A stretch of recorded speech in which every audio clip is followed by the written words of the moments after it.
Welcome everyone. I'm Sean Fargo with Mindfulness Exercises. Today we're chatting with George Thompson, who is a filmmaker, a teacher of wellness and Tai Chi and Daoism. He has an upcoming film coming out next month called The Subtle Art of Losing Yourself. He's someone who I've been following for 2 or 3 years now. Found him online where he was in China for quite a while under a teacher called Master Gu in the Wudang Mountains. And I registered for his online academy at Daoistwellness.online, where I went through his course on Daoism, Qigong, wellness, and was struck by a lot of the parallels that we shared, in the sense that I too lived in China for a couple of years. I was in Beijing, and I found a old Taoist hermit who I called Master Wei, who taught me a few things about Taoism, Qigong, energy, cultivating the heart and presence through different forms of meditation and movement, and went to various temples and monasteries around Northeast China with him. And then I came across you, George, who you studied under Master Gu much more intensively. But I love the way that you were able to document Master Gu's teachings, and felt like I kind of saw you grow as a teacher in transmitting the wisdom in your own right. And I've been really impressed by your teachings and your ability to connect with, say, a Western audience and be able to translate a lot of these ancient teachings into modern day life with a sense of sincerity. You know, I could see a lot of people wanting to kind of monetize this or dilute some of the teachings, but I've found sincerity in your presence and in your ability to teach that I felt very connected with.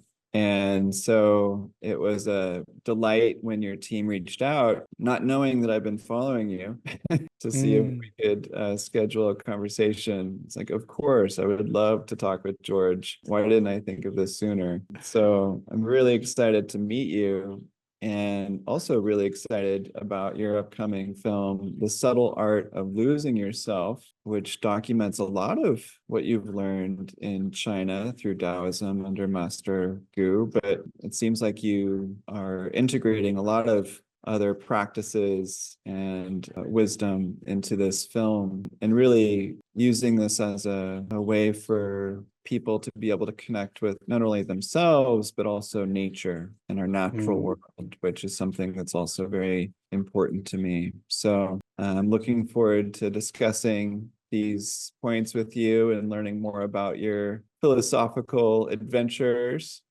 over the years. But welcome to the podcast. Thank you, Sean. Well, yeah, what a pleasure and privilege to be with you, and yeah, honoring the work that you're doing to bring these teachings to bigger audiences and all our beautiful viewers and listeners who are also on the way.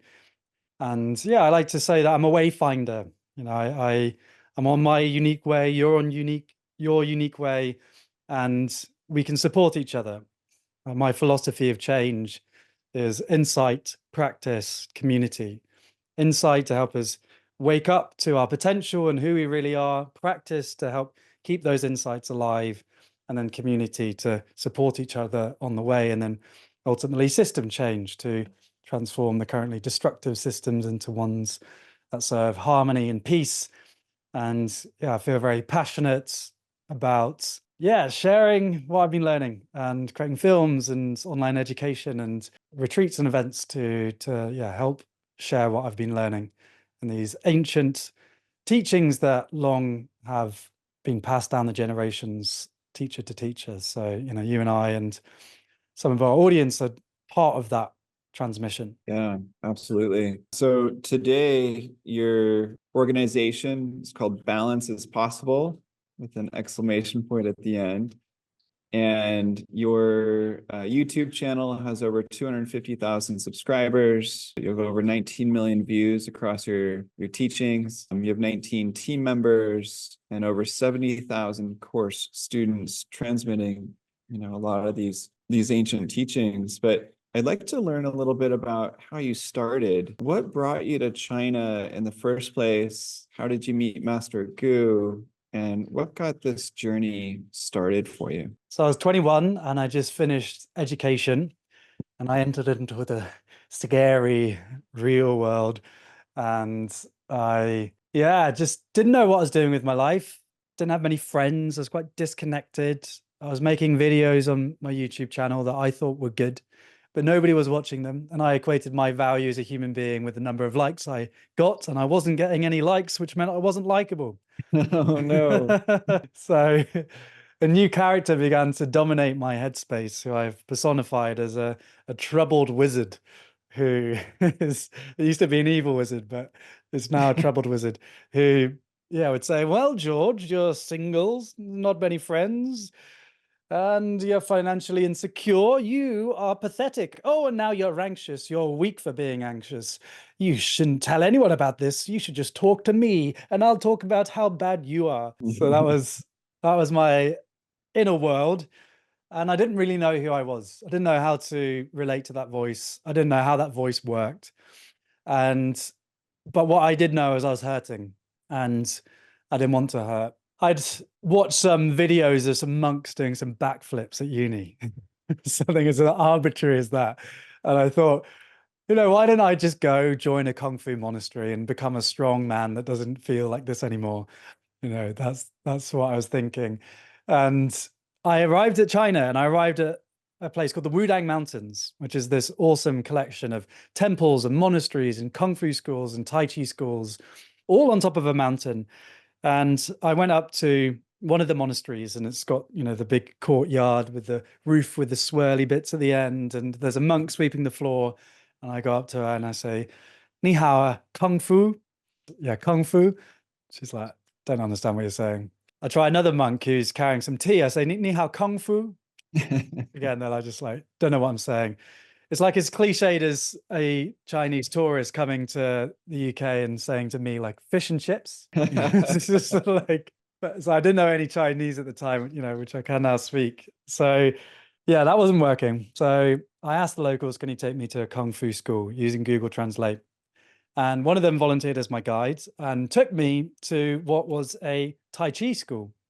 Now, in my ignorance then, I thought, Tai Chi, that's for older people. I was here to, karate chop stuff.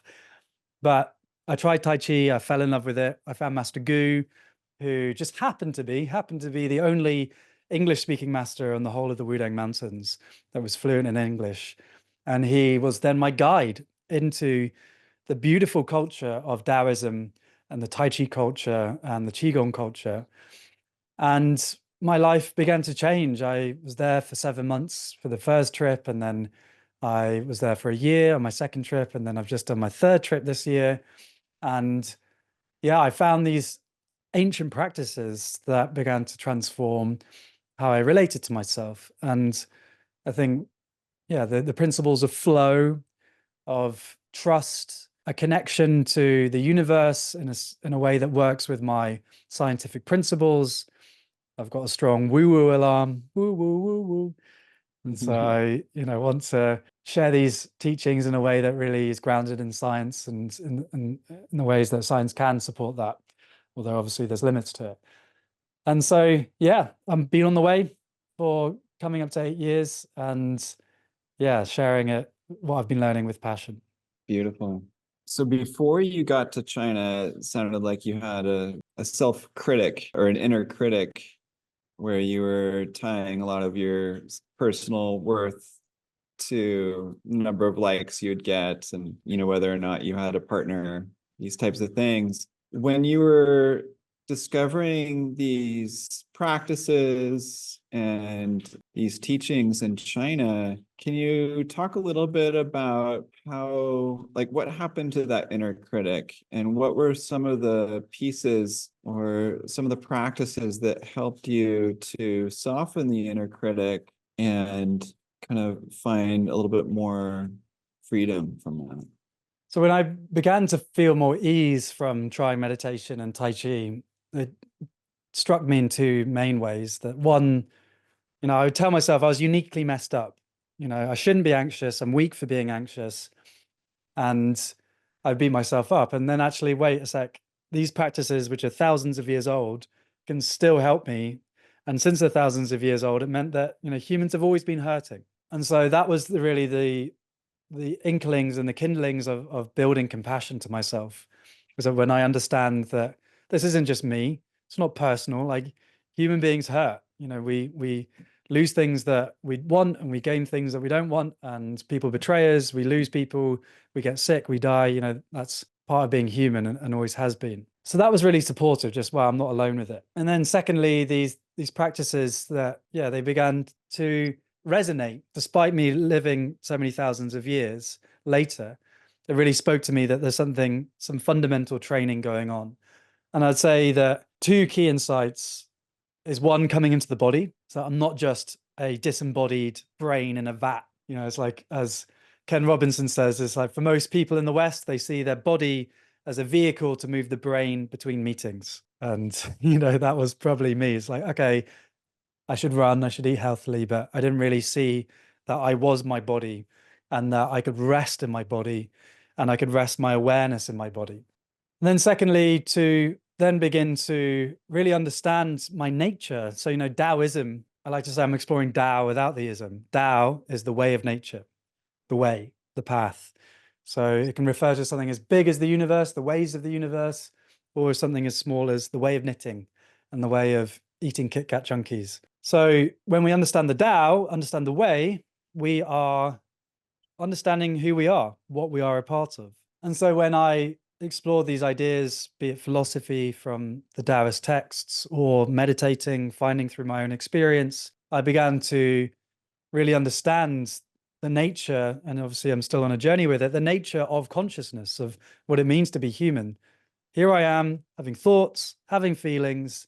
I used to fully define myself with, I'm George and I'm messed up in these various ways and don't like myself for these reasons. And then moving from that total identification with that pain to then moving to, okay, this is called being a human being, embodied consciousness, embodied awareness, thoughts and feelings arising and passing, arising and passing. And so then I began to expand my understanding of myself to find more spaciousness. There's a huge difference between I am anxious and here's anxiety. I am anxiousness, that's my whole definition. Here's anxiety. Okay, this is an experience arising in my awareness. There's more spaciousness to navigate it. So the underminer, my inner critic is still with me. It's like it's part of being human. It's like sometimes, yeah, I'll go through.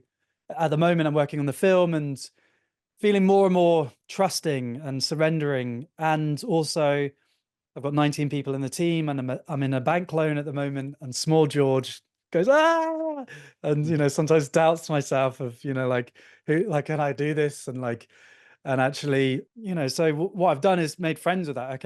Okay, underminer, I hear you. You're a little bit worried right now, and I guess given the state of our bank balance, that's understandable. I send love to you in this situation. And that sort of energy isn't that helpful for right now. So I honor you, I understand what you need, but actually from my place of wisdom and spaciousness, I am going to actually show up in the world with a sense of trust and take the action that I need to, and also give myself permission to rest and to actually enjoy my life, to enjoy the journey of life.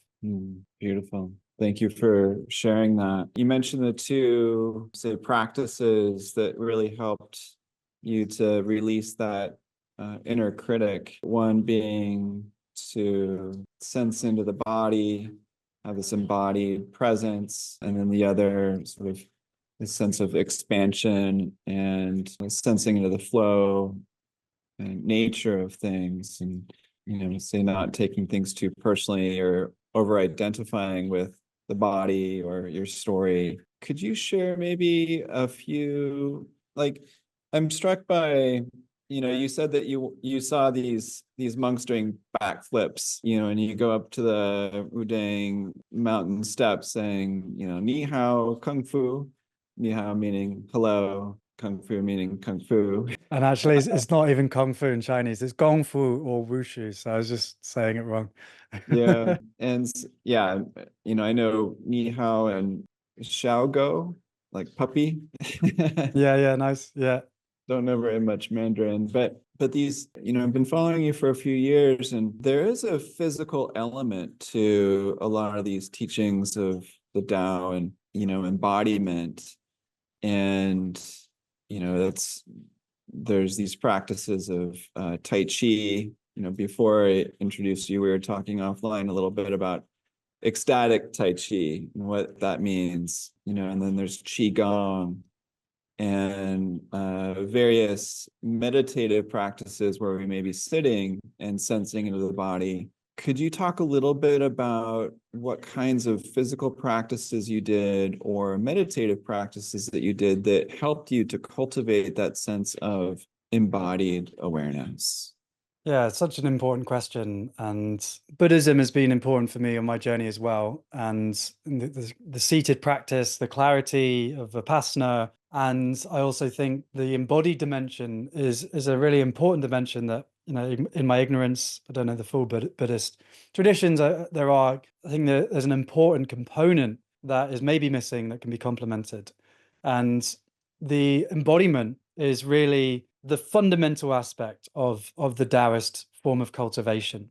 So practice is the path to peace. And that practice is both physical, mental, and spiritual, if that's a word that works for you. They see it as a holistic system.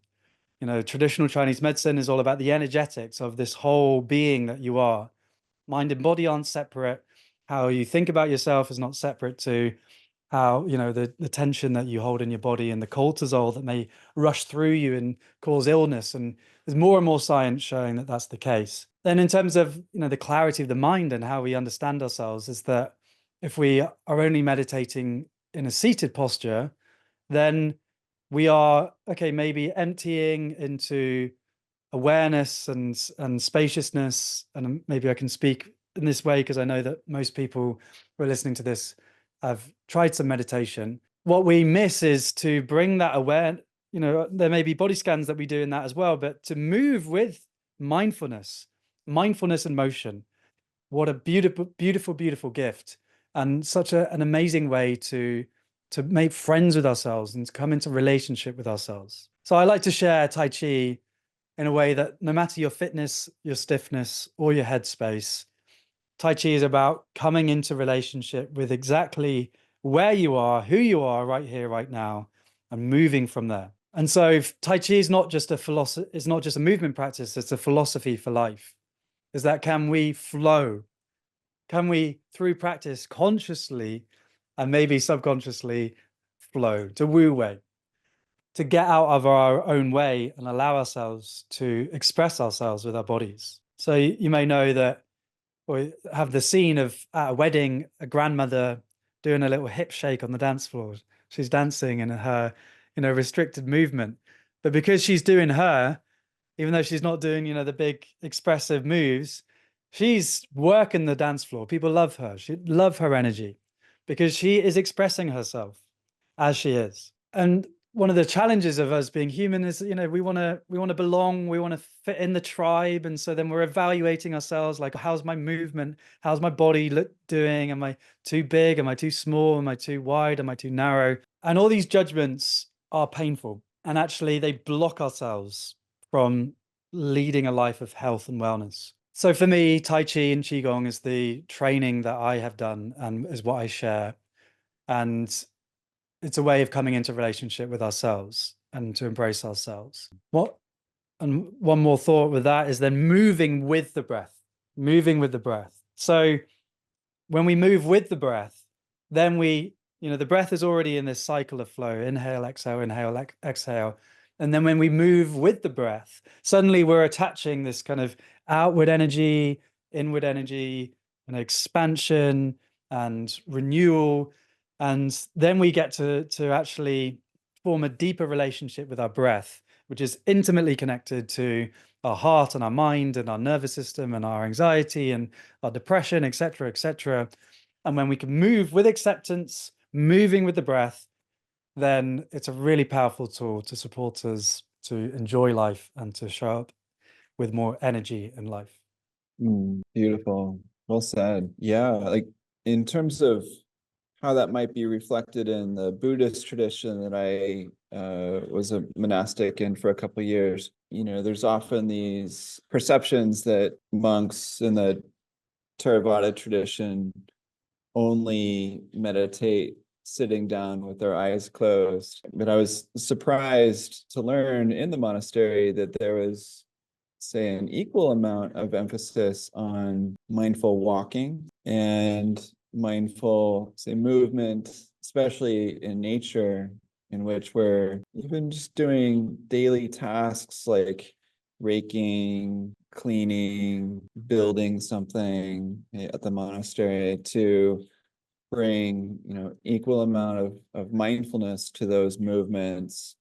And I love that Taoism has this connection with the breath that wasn't so emphasized at the monasteries where I was, but yeah, for those of you listening, there's as much validity to mindful movement, say with Tai Chi, Qigong, mindful walking, as there is with sitting still with your eyes closed.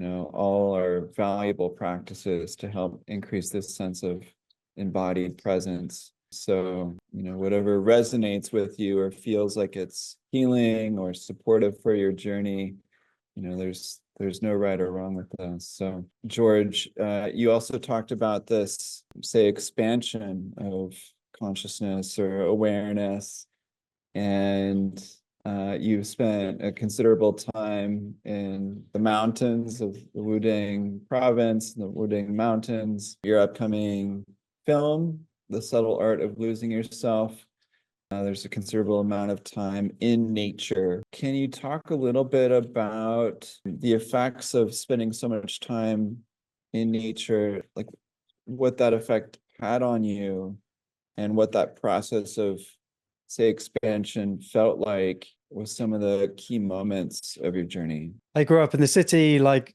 most people do. And yeah, it's easy to forget where humanity's come from and what we are a part of when we are gridlocked, surrounded by concrete.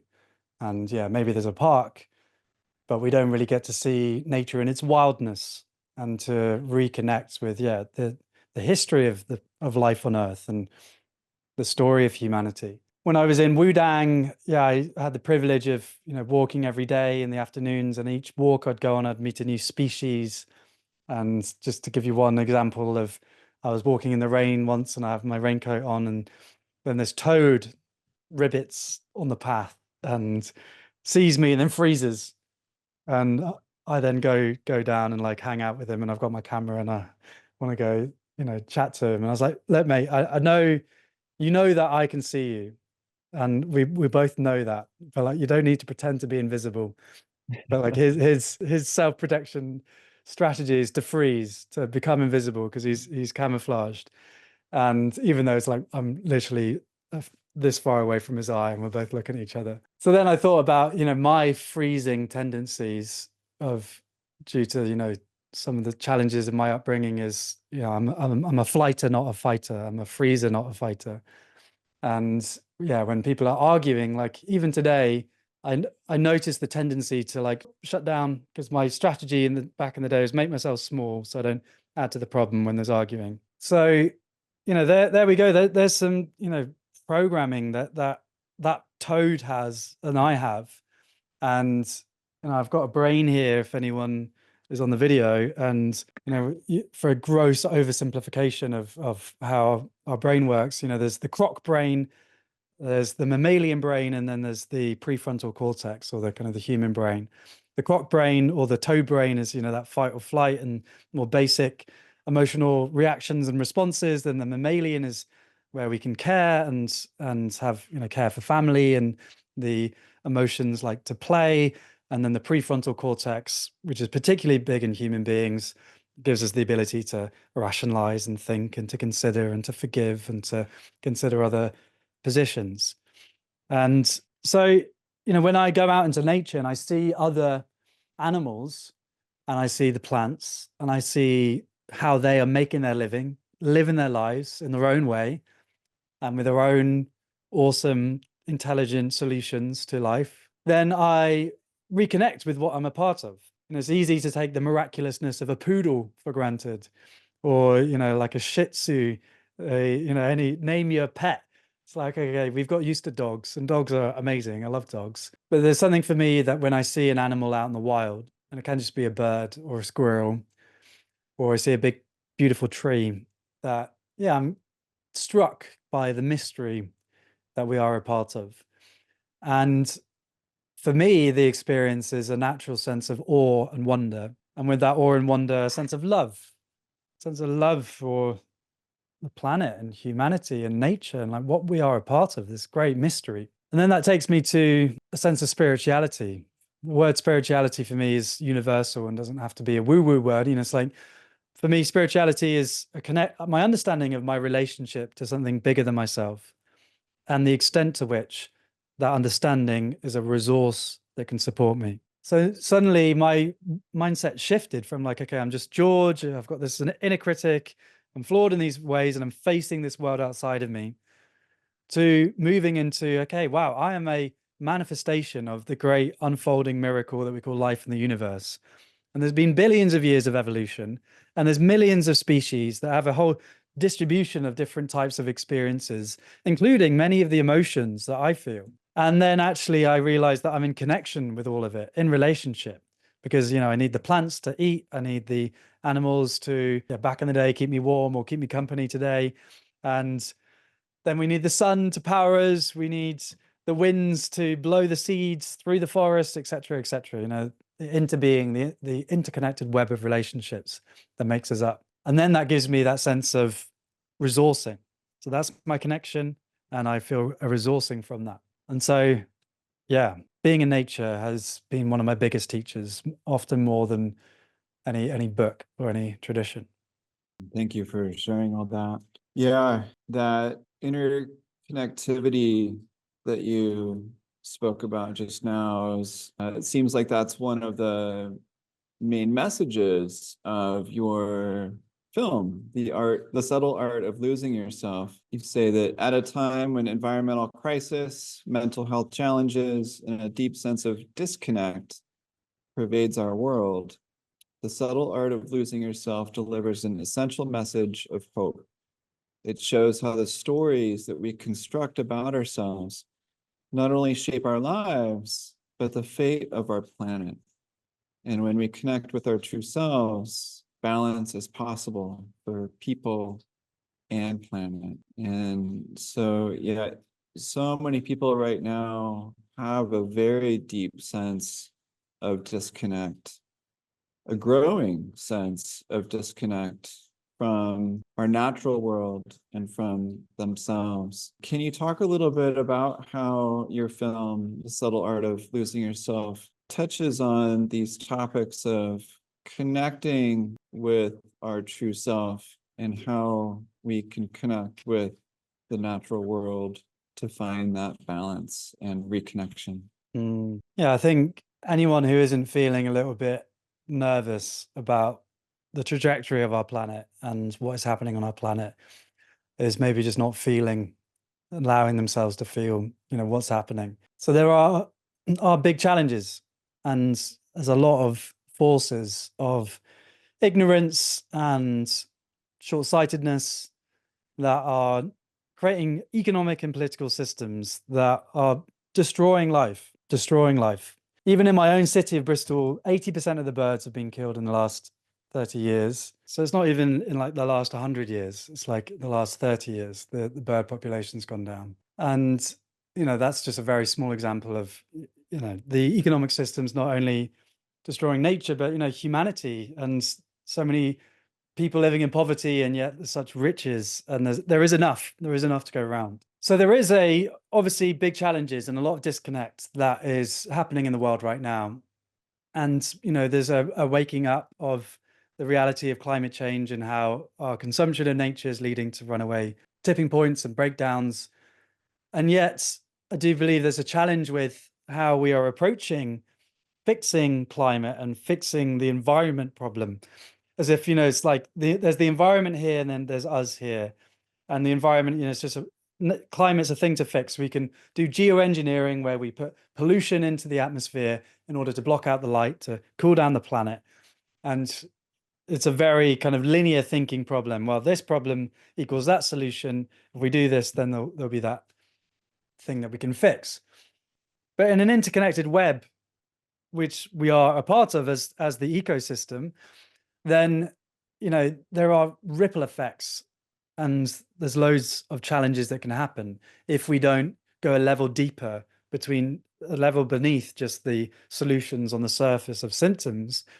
What's the root cause? And I would argue that the root cause is the fundamental stories about who we are and what we are a part of. We haven't inherited some stories that have been passed from the Greeks, through Christianity, through Descartes, through science, that suppose that humanity and nature are fundamentally different, that humanity have a spirit or a soul given by God. And so, the human mind is spiritual and is contained within the body, which is not spiritual. It's kind of, the source of sexual desire and blood and gore. And yeah, that's not what is divine or spiritual.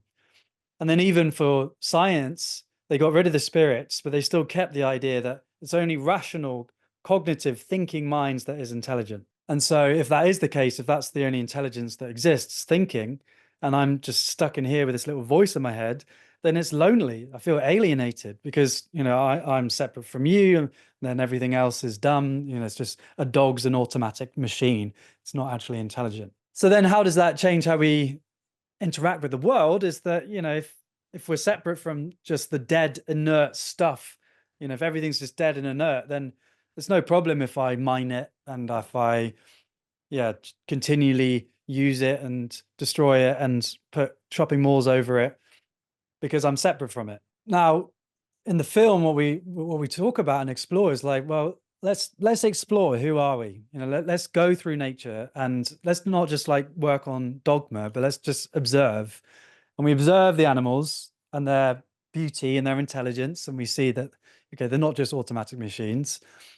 And then we, try and work out consciousness and how our thinking works. And like, well, actually, there isn't a separate divine self, like a little capsule of divinity held in the above the third eye, which is the source of our divinity, and then everything else is just base rubbish stuff. Yeah, we find that's not the case either. And so we didn't find any evidence that humanity and nature are separate. So then we come back to what I was talking about with this idea of interbeing, which is what Thich Nhat Hanh coined, is that everything in the universe is in relationship. You are not a separate self. You are an emergent property of 37 trillion cells coming together.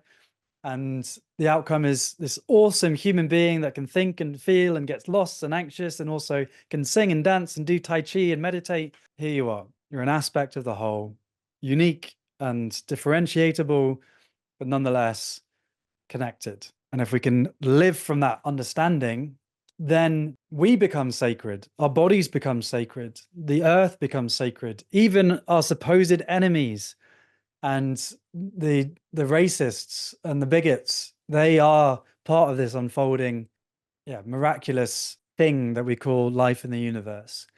And so even though, we can say, okay, that's not okay to be racist and to destroy the planet, we need to change, we can still do it from a place of like, look, I see the light in you. I see there is sacredness in you. And I want to create a world where more of us can see that. And you can see that about yourself. And you can see your connection. And you can see that you don't need a lot in order to be happy. You don't always need to be consuming, because Yeah, we're given all these messages from advertising, like if you buy this handbag, then you'll feel a sense of belonging and honor and respect. It's like, well, just give it to yourself already. Skip the handbag. And how do we do that? Through meditation, through gaining clarity over who we are, going out into nature, and then coming into community with other people that think and feel and love in the same way. And then that's what a movement is. And, I do have trust and belief that there will be a movement that ultimately calls to and answers the human potential. How quickly we can get there is a question, and that's, yeah, really up to us and the actions that we take. Well said. When we started this conversation, you were saying that one of the ways that you helped dissolve your inner critic was by sort of acknowledging or remembering that your suffering is not just your suffering, that humans throughout time have suffered. A lot of people suffer now. You're not unique or alone in your suffering, and that helped to bring a sense of ease and connection. And a lot of people listening right now are either mindfulness meditation teachers or thinking about sharing a lot of these practices of embodied awareness, greater consciousness, whatever you want to call it, but bringing these practices to other people. And you're touching on the power of storytelling, of helping us remind ourselves of who we are as humans, as a community of people on this planet, of people who are connected with our ancestors and the people who came before us. And we're also connected with the people like our children and the generations that will come after. And one of the things that I'm very impressed with, George, is your ability to convey these stories through, spoken stories, but also through the power of film and sharing other people's stories and sharing your story. Can you talk a little bit about your process of, say, feeling safe enough or courageous enough to share your story in a way that's not filled with ego, but rather compassion and humility? And how you might suggest other people approach the art of story in the name of greater connection with themselves and with humanity in the natural world.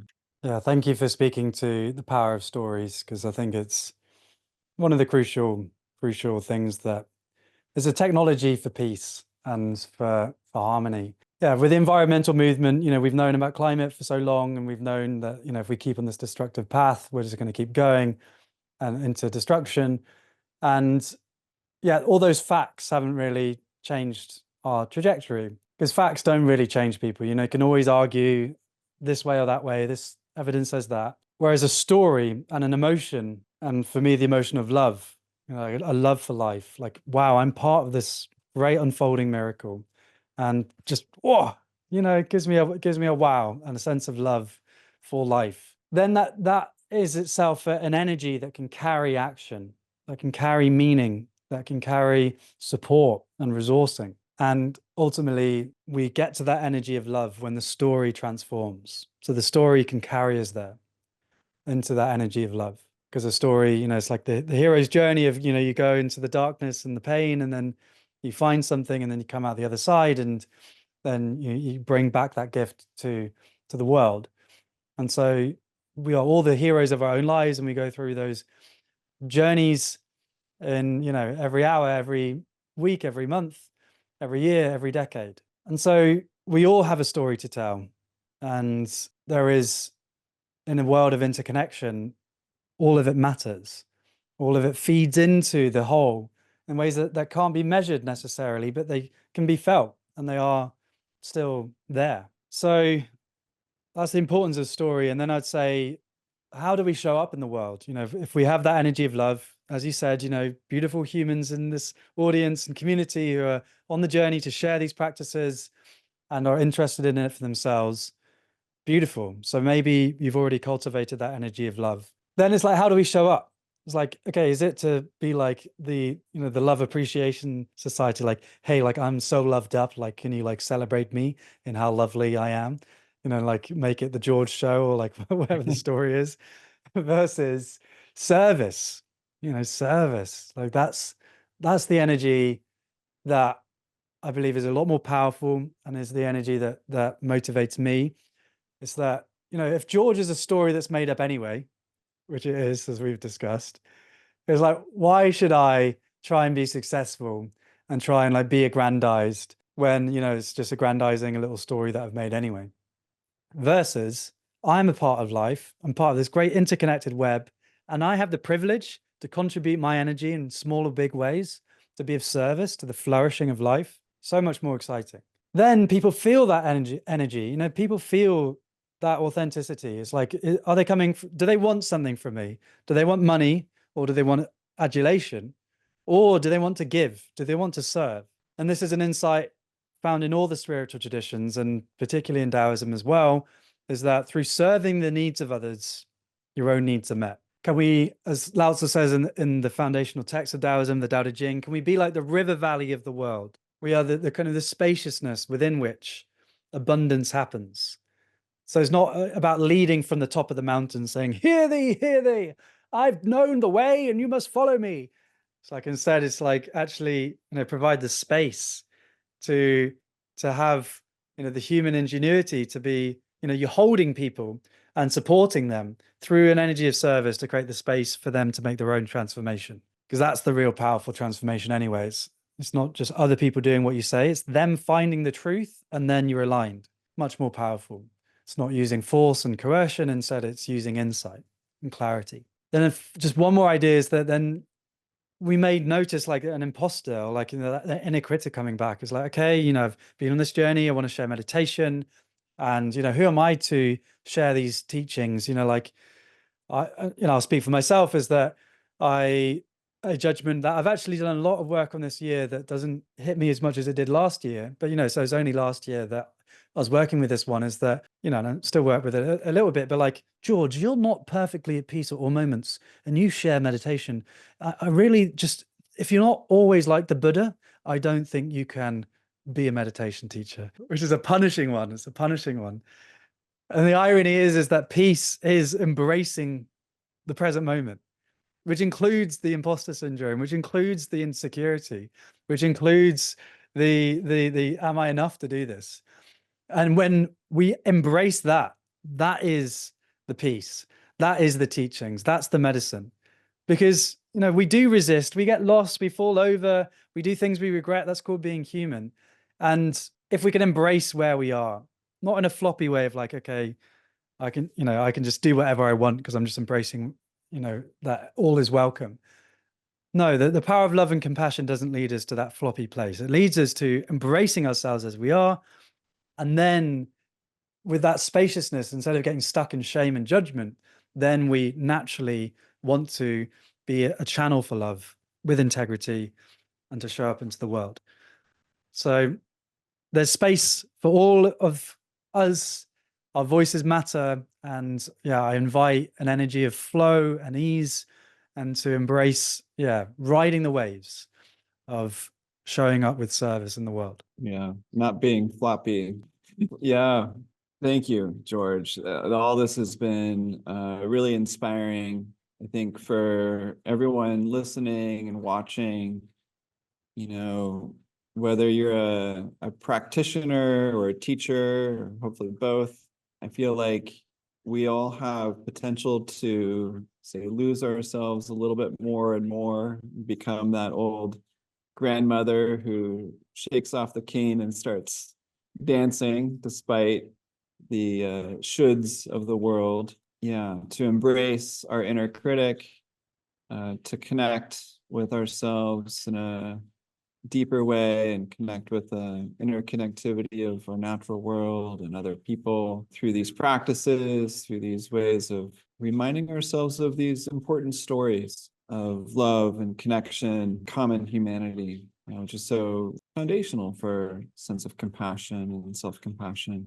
George, thank you so much for everything that you've shared today and helping us to connect with ourselves, with the natural world, sharing some of these practices that have supported your journey and dissolving your inner critic, helping you find a greater sense of embodied, loving presence and expansion and flowing with the natural world, with nature, with these energies from a more and more of a selfless place. And thank you for creating this documentary and this film, The Subtle Art of Losing Yourself. I highly recommend it to everyone, whether you're a mindfulness practitioner or not, whether you're a mindfulness teacher or not. I think it can be really helpful for finding that inner freedom and for helping us to connect with others and reminding others of their true nature of love and compassion. Please find the film at losingyourself.org. You can connect with George Thompson there or on his YouTube channel at George Thompson. You can also find a lot of his teachings through Daoistwellness.online, in which he's produced a lot of the wonderful course material there on Daoism and living these practices that he's been discussing. And if you sign up, you can get a free bonus of a motivational poster that says, "Do you have the patience to wait till your mud settles and the water is clear?" One of my favorite posters. But George, thank you so much for making this film and for this wide-ranging conversation today. I honor the work that you've done over the years and the work that you've done to helping others to live with inner peace and connection. So thank you. Thank you, Sean. And yeah, celebrating the organization that you have steered and built and honoring the community and the audience listening. Yeah, like this is the movement, this is the work. So yeah, really sending my best wishes for us to resource ourselves with resilience so that we can enjoy life and serve life. Thank you for your time. Thank you, George.